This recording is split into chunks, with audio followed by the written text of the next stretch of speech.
भगवान ने जो तुम्हें कैपेसिटी दी है वो जवानी में जब तक जिंदा हो महीने में 2 दिन तीर्थ में गुजारो, ऐसा संकल्प कर लेना चाहिए कि 2 दिन तो तीर्थ करना ही है। अब पूछिए तीर्थ करने से होता क्या है? पूछिए पूछिए। मैं वैसा पंडित जी नहीं हूं जैसे आते हैं यहां, अभी यंग हूं, ब्लड में थोड़ा समझ रहे ना, गर्मी है।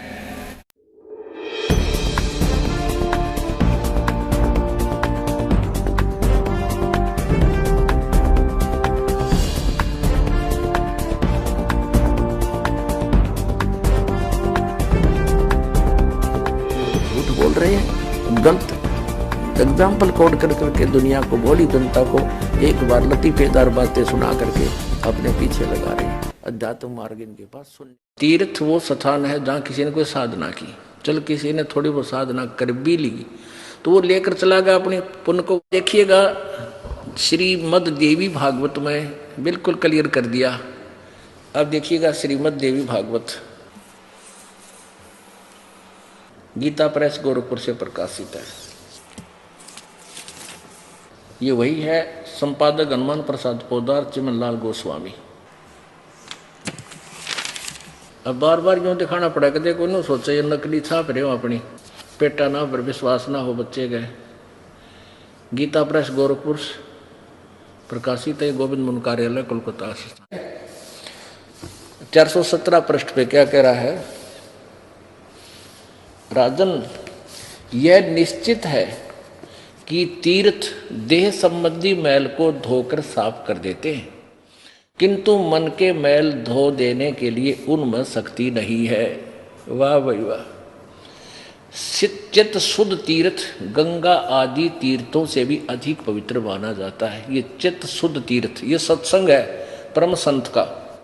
यदि भाग्यवश चित्त शुद्धि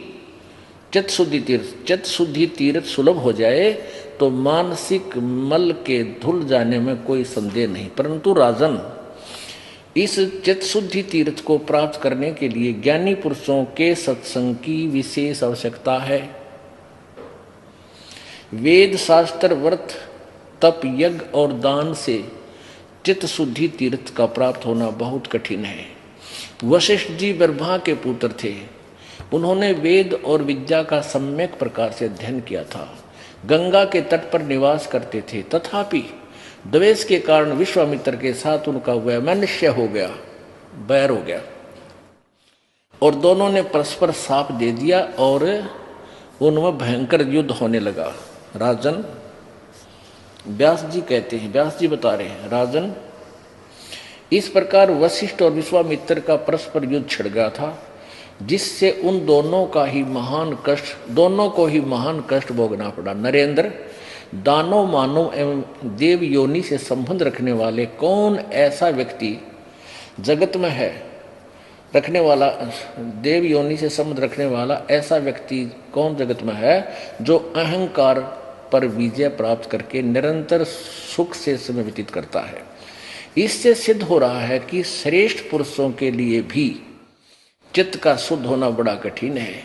अतः सम्यक प्रकार से चित्त को शुद्ध कर लेना ही परम आवश्यक है। अन्यथा तीर्थ, सत्य, दान तथा धर्म के जितने साधन है वे सब के सब कोई विशेष प्रयोजन सिद्ध नहीं कर सकते।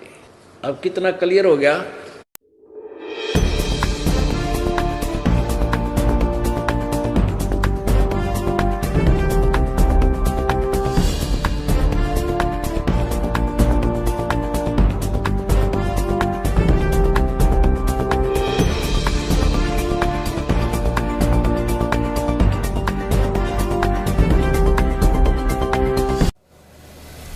नहीं, मैं आपको सच बताऊंगा, इसमें झूठ नहीं बोलना, बटरिंग नहीं करनी, जो सच है। तीर्थ क्यों करना चाहिए? देखो, मानव जीवन मिले तो तीर्थ जरूर करना चाहिए। वृंदावन कौन कौन नहीं गया अभी तक? अरे अब तो पीएम साहब कल आ रहे वृंदावन में, तुम पीएम तो बिजी है गए। देखिए, ये बात तो एक ऐसी है, पर सच बताऊं, मानव जीवन प्राप्त करने के बाद तीर्थ अवश्य करना चाहिए।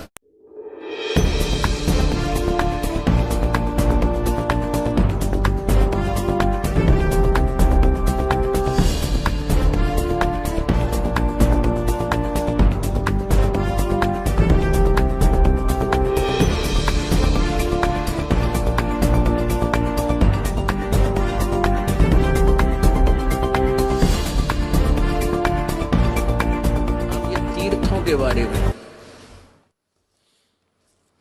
ये तीर्था बड़े डुआया करते, वह तीर्थ क्या थे, इसमें ऐसे ऐसे बेउद्य प्रकरण लिख रखे हैं, सुनाते हैं विश्रमा हमने। अब ये तीर्थ क्या चीज है? अब इन तीर्थों का ऐसा प्रकरण है कि कहीं पर किसी साधक ने बैठ के किसी इष्ट की या जैसी भी उसको साधना प्राप्त थी, उसने वहाँ यानी किसी तालाब का आश्रय लेकर, नदी या झील का, अपनी तपस्या साधना की, जैसा भी अनुष्ठान उसको पता था। अब उसने जो भी डले ढोए थे, यानी जहाँ तक की भी साधना की थी, किसी स्वर्ग की या महास्वर्ग की, वो तो करके साधना चला गया वहाँ से, जहाँ जिस लोक में जिस इष्ट के पास उसने जाना था। अब बाद में वहाँ क्या रह गया? कुछ नहीं रहा, एक यादगार रहेगी। और अब क्या बताते हैं कि उस तीर्थ पे ऐसे ऐसे उस ऋषि ने तपस्या की थी, वहाँ राजा जनक ने यज्ञ करे थे, इसलिए वो जनक तीर्थ बन गया। अरे भले आदमी हो। अब जैसे हम यहाँ सत्संग कर रहे थे, पहले ये दास जगह जगह सत्संग करने जाते थे, नगर नगर में खुले समागम करते थे 5-5 दिन के। और उस शहर में हमने सत्संग किया। जो सत्संग सुनने आए वहाँ उनके लिए भोजन भंडारा फ्री होता है। वहाँ सत्संग करके हम आगे चले गए तो वहाँ के छोड़ आए वो भट्ठी, ईंटा के बनाए हुए चूल्हे। और कोई व्यक्ति कहे बाद में कि यहाँ रामपाल महाराज का सत्संग हुआ था, देख यहाँ हलवा बना था, यहाँ पूरी बनाई थी, यहाँ बूंदी बनावे थे, और यहाँ भंडारा कराया था, हलवा भी बना रहे थे देसी घी का। अब वहाँ ना तो हलवा ना पूरी और ना संत रामपाल का सत्संग, वो तो एक स्थान है, वो भट्ठी, वो चूल्हे माटी के ईंटों के, वो खाली खोखा है। अब वहाँ चक्कर काटने से क्या सत्संग वाला लाभ या वो हलवा पूरी मिल सके है? नहीं मिल सकती। अब तो वो ने ढूंढना चाहिए रामपाल महाराज का सत्संग हो की तरह है, तो वहाँ ज्ञान भी मिल रहा है और बढ़िया खान पान भी मिल रहा है। तो ये तीर्थ जो बना रखे थे वहां नो के वहां चला जा तो उस पर ये लाभ।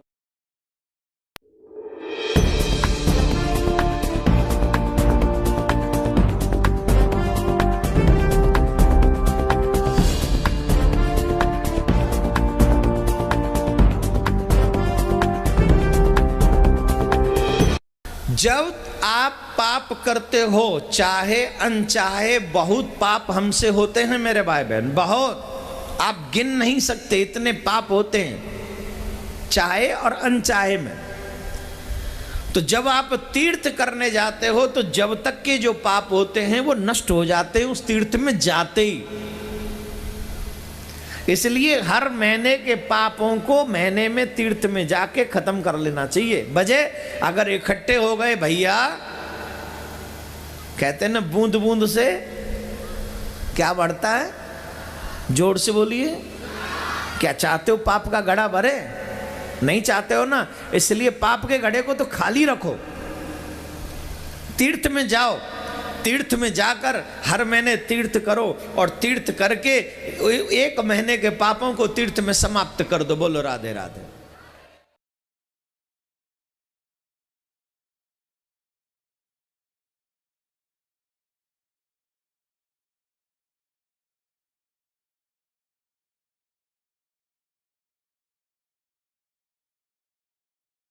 अब ये तीर्थों के बारे में, ये तीर्था बड़े डुआया करते, वह तीर्थ क्या थे? तीर्थ बाट चले जो प्राणी, सो तो जन्म जन्म उर्झाणी, जाय तीर्थ पर कर है दानम, आवत जात जीव मरे अरबानम। क्या बताते हैं? तीर्थ बाट चले जो प्राणी, तीर्थ की यात्रा के सफर में जो जाता है पुण्य भक्त, कहते हैं वो तो जन्म जन्म उलझानी, वो तो जन्म जन्म उलझ गया, इतने पाप इकट्ठे कर लिए उसने, इतने जीव मार दिए। जा तीर्थ पर करहे दानम, आवत जात जीव मरे अरबानम।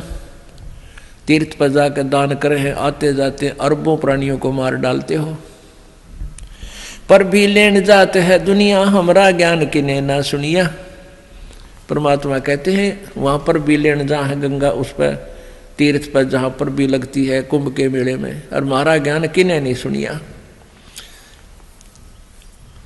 पुण्यात्माओं, परमात्मा के इस ज्ञान से परिचित होने के बाद हमारी ज्ञान वाली आँखें बन जाएंगी। फिर हमारे को ये भोली आत्माएं जो आन उपासना करते हैं वो कति बालक दिखाई देंगे, जैसे बच्चे खिलौनों से खेला करते हैं, अपना जीवन व्यर्थ कर रहे होते हैं, ऐसा नजर आएंगे। हर पैड़ी हर द्वार हमेशा, ऐसा ज्ञान जो देत उपदेशा।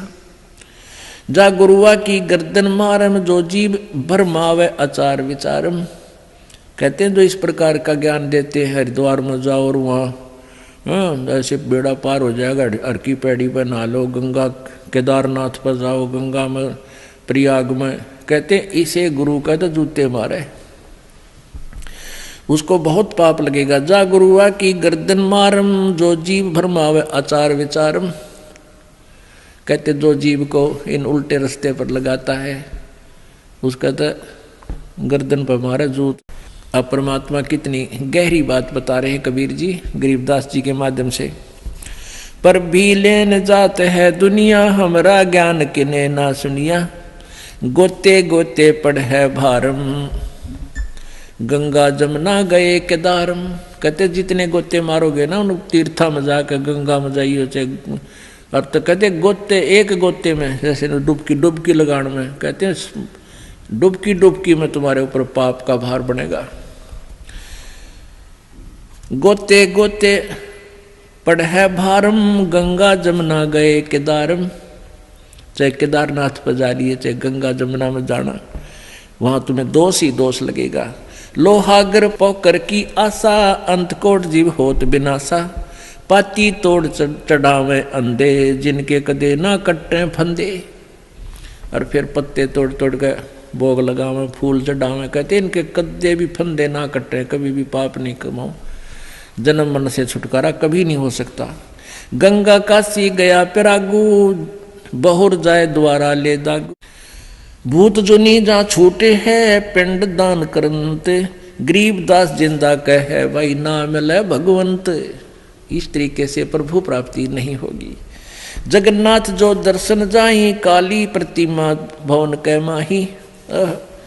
जगन्नाथ के दर्शन करने जाते हैं, कहते वह काली प्रतिमा, काली काली ही मूर्ति दे रखी भगवान उस भवन के माही, उस मंदिर में।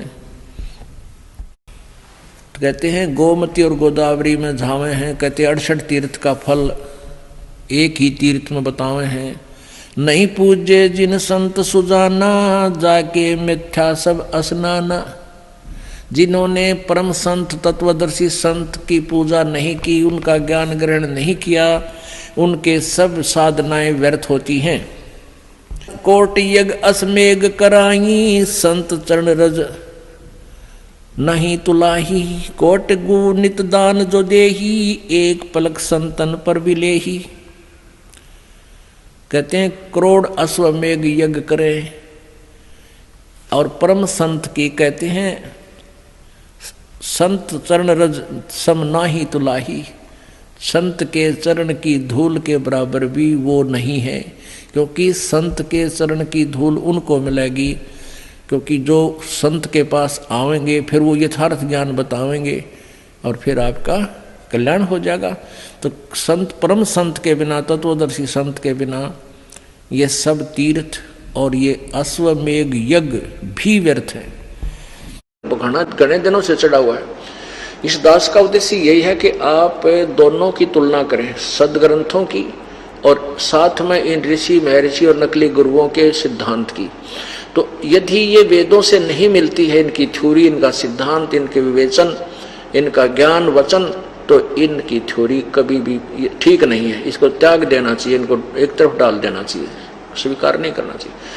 अब कई ये कहते हैं कि आपके महाराज जो है, आपके गुरुजी संतों की निंदा करते हैं, और महर्षि दानंद बड़े अच्छे समाज सुधारक थे, उसके पीछे पड़े हुए हैं, उसकी निंदा करते हैं।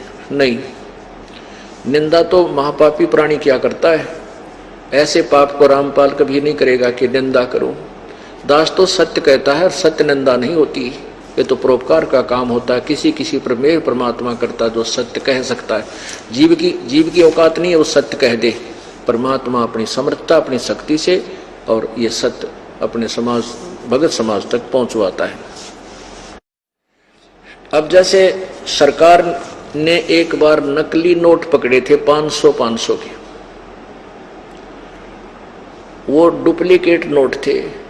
सरकार ने उनकी जनता को समझाने के लिए दोनों दिखाए थे, टीवी पर भी, समाचार पत्रों में भी छाप छाप करके बताए थे कि ओरिजिनल ऐसा होता है, डुप्लीकेट ऐसा होता है।